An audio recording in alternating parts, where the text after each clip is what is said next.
Everybody, so ayun, gagawa kami ngayon ng pakain sa aso para makatipid at mga gulay. So ito. So ayan ang ating ito yung ating makakatulong ngayon, si Rona. Hello! And ayan, nag-aayat na siya ng sayote. So meron tayong sayote. Yan, sayote. And repolyo. Yan, meron tayong repolyo. Papaya. Ayan. And kalabasa. So ayan yung ating ipag-mix, ilalaga lang natin yan para mas makamura tayo sa pagkain sa aso. Kasi kung dog food lang lagi ang ating papakain, napakamahal. Ito yung isa nating nakuhang katulong. So kaway-kaway Rona. Kaway-kaway. Dito ako ngayon sa Dali para bumili ng giniling para sa panlahok. Nasa Dali tayo ngayon. Giniling panlahok sa Food ni Summer.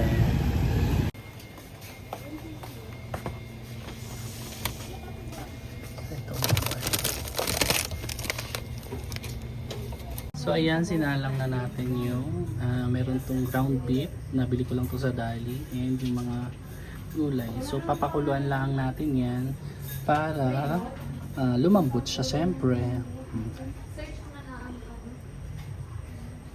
So ayan, inahalo na natin ito. Ayan siya. Ayan, diba?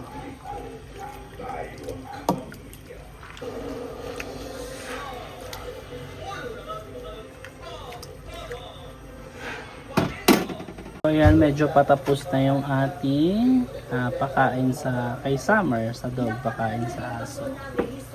Ayan. Medyo patapos na. Hintayin lang natin kalambutin to.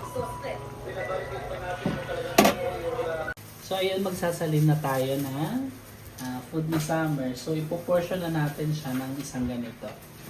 So isang taka lang siya. So isang ganyan.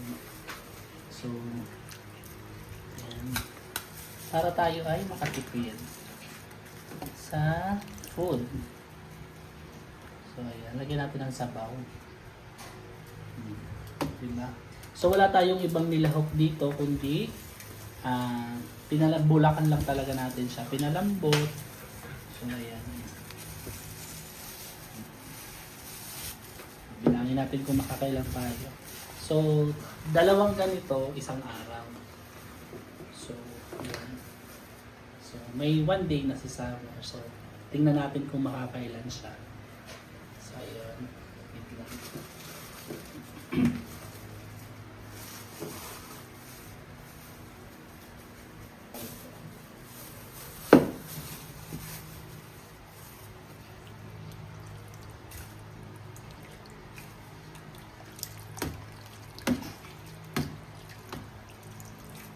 Ito ay tips para makatipid ng pagkain. Kung kayo ay namumulobi na sa pagkain sa dog nyo, so ganito ang gawin nyo.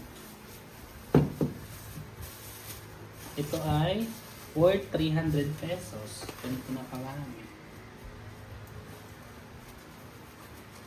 So ayun, gawa na rin kayo. So ayun, ang dami kong nagawa. Siguro na bibilangin natin kung lang tayo. So ito, kakaunti na to. Ayan. Sayang lang natin.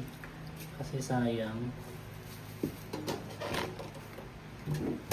Makakagalo ko kaya.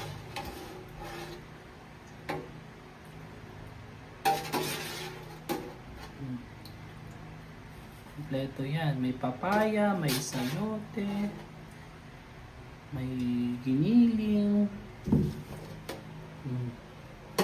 Wait lang.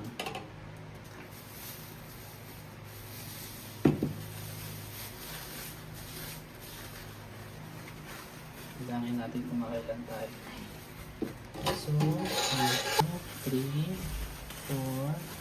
5, 6, 7, 8, 9, 10, 11, 12, 13, 14, 15, 16, 17, 18. 8 days. Pang 8 days ni Summer. So, ayan. Okay na be. Thank you.